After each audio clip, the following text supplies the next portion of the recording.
राजा जनक कह रहे हैं कि पृथ्वी पर कोई वीर शेष नहीं रह गया है। अब जमी को माखे भटमानी तो वीर विहीन मही मैजानी तजवास निज निज गृह जाहू और लिखा नबी वैदे ही विवाहू।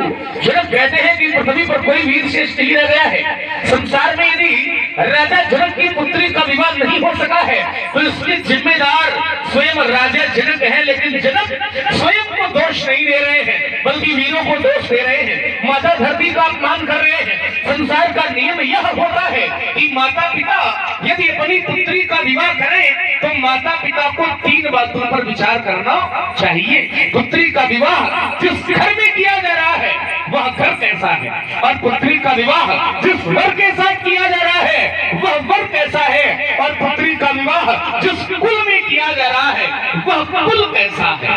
इन 3 बातों पर माता पिता को विचार करना चाहिए। यदि ये तीनों अनुकूल मिल जाए तो पुत्री का विवाह किया जाए, और यदि अनुकूल नहीं है तो चाहे कन्या कुंवारी क्यों न बनी रहे लेकिन विपरीत परिस्थिति पर कभी माता पिता को विवाह नहीं करना चाहिए। ये नियम कहता है, शास्त्र कहता है, जो घर पर कुल होए अनुपा तो करिए विवाह सुता अनुरूपा, और नंदबर कन्या रहे कुंवारी। वो कन्या कुंवारी कौन बनी रहे। लेकिन राजा जनक जब अपनी पुत्री सीता का विवाह करने की बात कहते हैं तो कहा सोई पराज को दंड कठोरा राज समाज आज जोई तोड़ा, तो त्रिभुवन से समेत वैदे ही अब बिना विचार, माने जो धनुष तोड़ देगा उसके साथ बिना विचार के पुत्री का विवाह कर दिया जाएगा।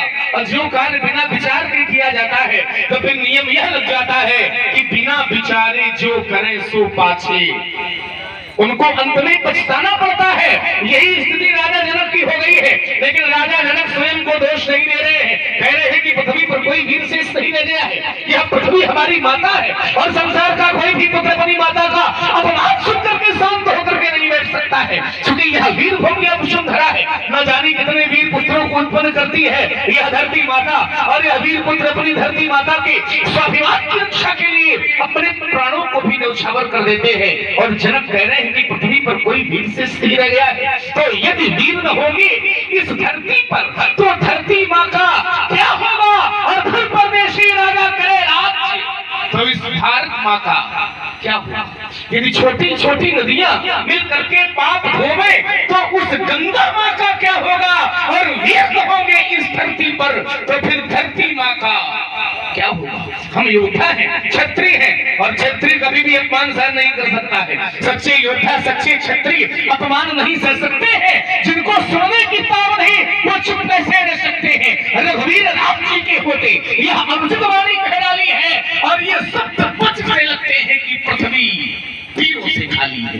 अरे मेरा तो स्वभाव ही ऐसा है कि अपमान न मुझे गवारा है कृपा गुरु के शरणों की बल और प्रताप तुम्हारा है। अभिमान त्याग कर कहता हूँ यदि आदेश तुम्हारा पाऊं मैं इस धनवे की क्या विषाद, बल्कि सारा ब्रह्मांड उठाऊं मैं फिर काचे खिलाड़ों खोरी शरो मेरे बोले चिरतोरी, तो प्रताप महिमा भगवाना को बड़ा बड़ा पुराना रात जानी शाही हो तो कौतुक करो विलोकी शोक कमल नाल जिन चाप के हम चूजित से प्रमाण ले हमो तोरो क्षेत्र दंड जीवितो प्रताप बलना, और जो न करो तो प्रभु पद शपथ कर्म धरो धनुभार कर्म धरो धनुभार।